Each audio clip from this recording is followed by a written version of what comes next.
My stepsister ran off with my fiancé a week before the wedding, sending me postcards for months. But karma is very good. I, a 28-year-old woman, was engaged to my college boyfriend about 4 years ago. We were together throughout college and then got engaged at 23.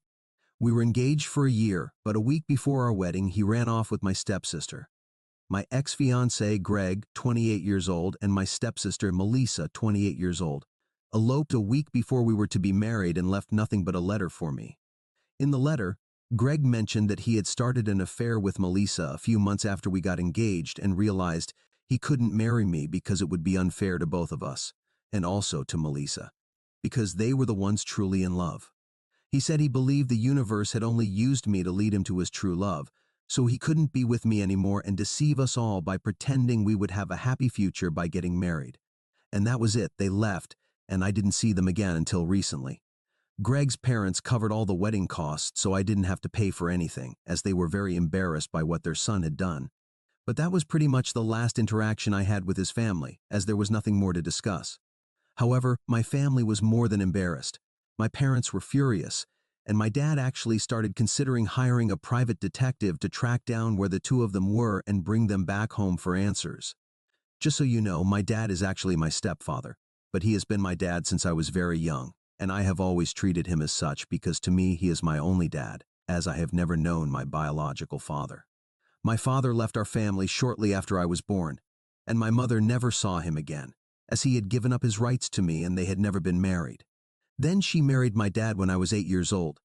Melissa and I used to go to the same school, and that's how our parents met. But for some reason, Melissa decided she didn't like me and then went on to bully me for the next several years. She was a bully in the truest sense of the word, and she and her friends constantly harassed me when we were in school. It didn't even stop when we got home. She kept looking for opportunities to make me feel bad. I complained to my parents several times and they tried to scold her, but it wasn't enough, and she wasn't even afraid of our parents. So she kept bullying me, and my school years were a total nightmare because of her and all her cronies. Just like my father wasn't present, Melissa's mother wasn't around either, but that was because her mother had passed away a few years after she was born. Her mother had died in the middle of the night due to an epileptic episode. So whenever my mother tried to discipline her, she would tell her she had no right to scold her because she wasn't her real mother. My dad tried to get her to stop bullying me, but it didn't work because she simply wasn't afraid of anything. They had tried everything, from scolding her to trying to talk to her kindly, but nothing made her stop harassing me. Occasionally, they even threatened to send her away, and she dared them to do it because she knew they were empty threats. And that was just in middle school. Over time, she only got much worse. By the time we were in high school, she had adopted a bunch of bad habits and was practically a juvenile delinquent. She had started smoking and occasionally sneaking out of the house to go drinking with her friends, who were just as bad as she was. It wasn't until she got arrested with her friends one night for breaking into someone's house, while drunk, that our parents finally decided to send her away and get her the help she obviously needed. After a few weeks of begging and protesting, my parents finally managed to get her into a rehab center for troubled teens. She wasn't happy about it, but my dad had been very firm and said that if she wanted to live with us and be part of this family, then she would have to get better because he couldn't allow this behavior to continue and let her trouble everyone else, as she was becoming a threat to society. She went away angry for several years and didn't return until we had already graduated, as she had enrolled in a school near the rehab center and was living with her aunt. I didn't see her during those years, mainly because I wasn't interested in how my biggest bully was doing. My parents visited her every weekend and asked if I wanted to come along, but the answer was always no. Her friends started ignoring me and pretending I didn't exist after she left, which made my high school experience significantly better since I no longer had anyone constantly bullying me. Melissa continued her education in rehab and then returned. The first thing she did was apologize to me for what she had put me through. She seemed a bit calmer, and I actually thought she had changed for the better, so I forgave her. Anyway, we were about to go to college in a few months, so it didn't matter. Once we started college, I moved out, and so did she. We only returned for holidays, and she was much nicer to me after that. By nicer, I don't mean she really behaved well with me. I mean she just ignored me instead of harassing me at every opportunity she got, like she used to in the past. To be honest, it was a very welcome change because I preferred being ignored to being bullied. Our parents noticed this but didn't try to force us to get along or act like sisters because, given our history, this was more than enough. Then I started dating Greg, and after being together for a year, I decided to bring him home for Thanksgiving to introduce him to my parents. We all got along very well, and for the first time, I noticed that even Melissa was interested in the conversation, which was a rare occurrence since she returned from rehab. She and Greg really got along well, and after I started dating him, she began to show more interest in being friends with me and often reached out to me just to talk, which she had never done before. I didn't understand what was happening and had a little suspicion that maybe she liked Greg. So one day, I decided to ask her directly if the real reason she was trying to be friends with me was because of Greg or something like that, because I was paranoid. She laughed and told me that wasn't the case, but Greg had mentioned how good a relationship he had with his siblings at our first dinner together while talking about his family. And that had made her reconsider the way she had been behaving with me since she returned. So now she was trying to make amends and improve our relationship. It had nothing to do directly with Greg, but he had definitely played a role as the catalyst and forced her to reflect on our relationship. She told me she had blamed me for being sent away for a long time, but eventually came to accept that it wasn't my fault, and she had gotten herself into this mess with her terrible behavior. So it was about time she stopped punishing me for it and started to really be part of this family, and that wouldn't be possible until she sincerely apologized and actively tried to work on our relationship. I'm an emotional fool, and what she told me that day moved me so like an idiot. I decided to forgive her and be friends with her. And I guess that's what hurt the most because she betrayed me after being friends. We were on good terms for a long time, and she was actively involved in the wedding preparations. I wouldn't say we were best friends, but we weren't as bad as we used to be. As we rebuilt our relationship, we met at least once or twice every month and talked to each other. So by the time I got engaged, we were fine.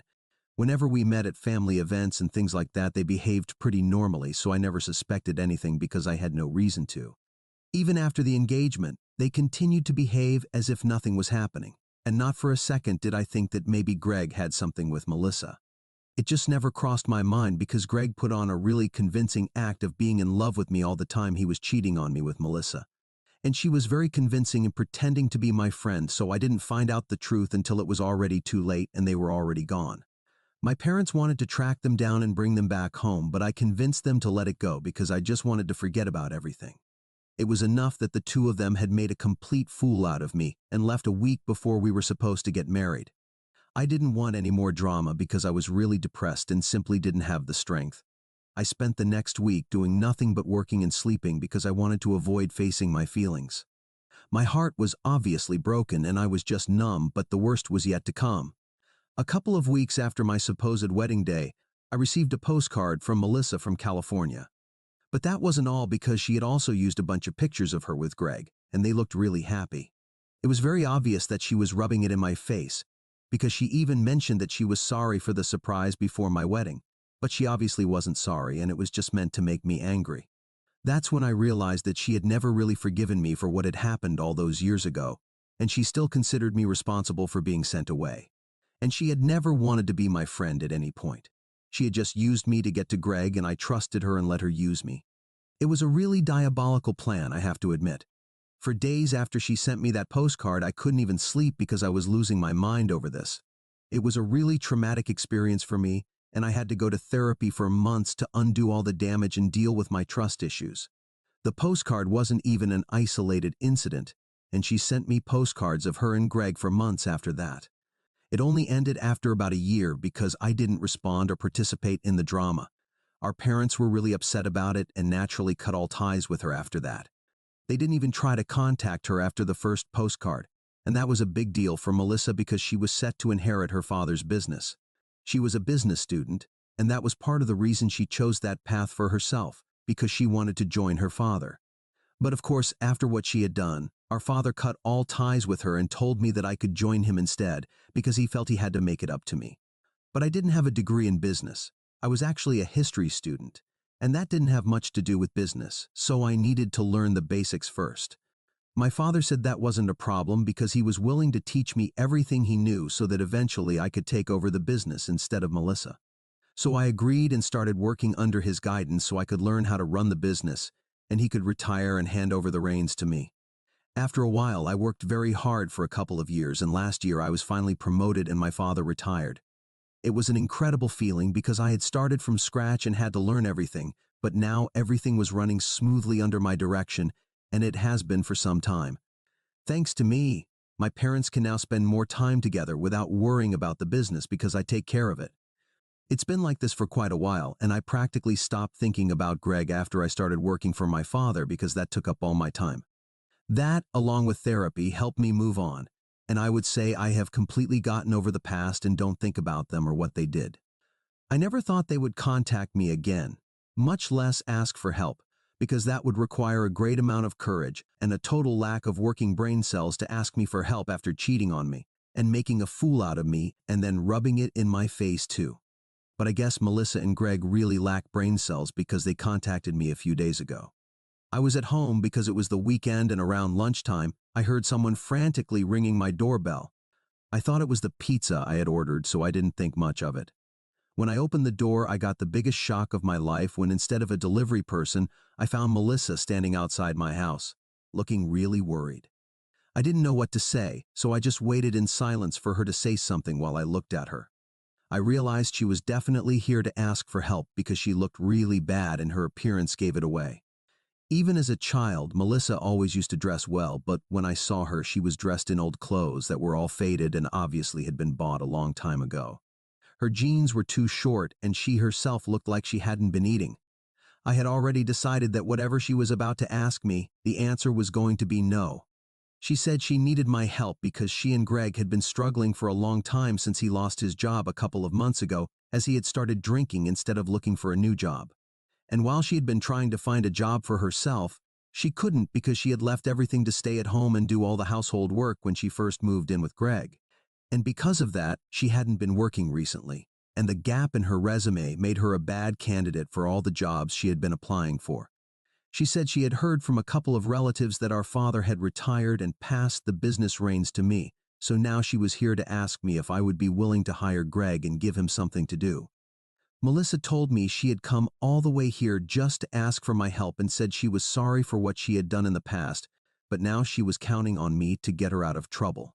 She told me she hadn't even approached our parents yet and had come directly to my house to ask for help because she knew I had a kind heart and felt terribly guilty for betraying me in the past. But she was sure I wouldn't refuse her now that she needed my help. Her sense of superiority was so ridiculous that I ended up laughing in her face and told her to look elsewhere because I don't hire cheaters. Then I closed the door in her face and went back to the living room, ready to call the police if she didn't leave my property soon. Luckily, she left that day, but she still hasn't left me alone. After her visit, the first thing I did was call our parents and tell them about it. They told me they had heard from a couple of neighbors that Melissa had come back to town with Greg, but they hadn't believed it. And we live in a relatively small town, so everyone knows everyone. Quickly, we were able to find out that Melissa had been here for about a week before she finally visited me and had been living with one of her high school cronies. It was probably her high school friend who had told her where I lived, and also about the fact that I had inherited the business that rightfully should have been hers. And now she was really taking advantage of that. A couple of days after she visited me, she decided to go see our parents to tell them how ruthless I was being. She had hoped they would be on her side now that she had the upper hand in terms of who was suffering more. But she couldn't have been more wrong because my father told her that the business was now mine to run and that I could make whatever decision I saw fit. He no longer had a say in the matter because he was not going to be overseeing me. And my mother reminded her that she was the one who betrayed me by running off with my fiancé after pretending to be my friend for years. And now she completely deserved what was happening to her. She had lost the right to ask any of us for help, especially me, after having sent me postcards to torment me. She tried to defend herself by saying that all of that was in the past and that she was a different person now, but my parents told her she had to leave because they didn't want anything to do with her. That led her to throw a tantrum at their house and claim that they had always favored me over her and treated me like the golden child. She told my father that despite being his own flesh and blood, he never treated her that way and acted as if I were his only daughter and she was worth nothing to him. When he told her that he had made more allowances for her behavior in the past than any other father in the world would have, she said it still didn't matter. I had everything that she was supposed to have, including the business that I was boasting about. She said it wasn't even her fault that Greg had fallen in love with her and wanted to spend his life with her instead of with me, but for some reason she was the one being punished for it. And she claimed that the postcards she had sent were a genuine apology and she wasn't even trying to torment me. And honestly, I haven't been able to stop thinking about that since my father told me what she said. In some way, it is true that she was supposed to inherit this business and be in my place, but she really lost it because of her own actions. I had nothing to do with that. I never told my father to cut her out of his life and pass the business to me. He did it of his own free will, and it feels somewhat unfair that she is blaming me for this. Also, what she said about me being the golden child is absolutely false. But I can understand why she would feel that way, because in her mind, she was the one who was sent away because I complained about her and her constant harassment. Having a parent decide to send their child away is a big deal, and I know it was hard for my father, but again, that is not her fault or mine. If he had not taken the necessary steps to prevent it, Melissa might have ended up being a criminal or something, because that was the path she was taking. Apart from that, I really don't believe she was trying to apologize with the postcards and was probably just trying to cover it up by saying it was a genuine apology. I feel bad for her because her husband turned out to be completely useless, although I dodged a bullet there. She actually came to me and I can't imagine how hard it must have been for her. So in a way, I regret treating her the way I did. I have everything now and she has nothing, so I can't help but feel sorry for her. That's just who I am as a person. Also, it has been a long time, and I don't feel like I should hold on to that grudge any longer, but I also don't want to help her in any way. The most I can do is give them my sympathy, but I really don't want to hire them or help them with money. I think it's enough that I even feel sorry for her after everything she put me through. Most people probably wouldn't even bat an eye. The only reason I even feel sorry for her right now is because this business really should have been hers, and now that I am in a position of power, I am finally getting back at her, and it just feels wrong. It could be because of what she said about me being the golden child, or maybe it's just imposter syndrome, but I feel weird about this. Am I the idiot for refusing to hire my ex-fiancé who ran off with my stepsister now that they are struggling with money and asking for help? Update 1. I had no idea what to do, and the comments here only confused me more because some said I was doing the right thing by rejecting them, and the other half said I had always been the golden child. And that's why Melissa started acting out. So this wasn't as helpful as I thought it would be. I decided to talk to my parents because whenever I have faced problems in my life, I have always gone to my parents for advice, and this time I did the same. They told me I had no reason to feel sorry for Melissa because we had all done everything we could to try to make her a better person. But if she wasn't willing to change at some point in her life, then there wasn't much we could do for her. My father told me he had every intention of letting her take over the business if she had behaved and been a good daughter. But she failed at everything and completely mocked our family. After that, it would be foolish to expect that I would let her take control or even be part of the family again. That made me feel considerably better because talking to my parents always does. So, I'll try not to feel guilty about things I no longer do. Update 2. It's been about a week since Melissa showed up at my door, and since her visit to my parents, we haven't heard from her again. I almost thought she had gone back to Greg until today when she showed up at my workplace to cause a scene. It was horrible because she just walked into the place. Then she stood in front of my office and started screaming about how I had stolen this business right from under her nose by pretending to be a good girl to our parents, to get their approval. Apparently, I was responsible for vilifying her by falsely accusing her of harassing me throughout our childhood, and even talking to my father to send her to rehab just to cement my position as the golden child of the family. She went on to announce that this business should have been hers, but now I refuse to even let her be part of it because I was jealous that Greg had chosen her over me. Unlike our parents who had always favored me, and since I wasn't used to being overlooked, I lost my mind and turned our parents against her. When I heard the shouting, I decided to go out and see it for myself after calling security.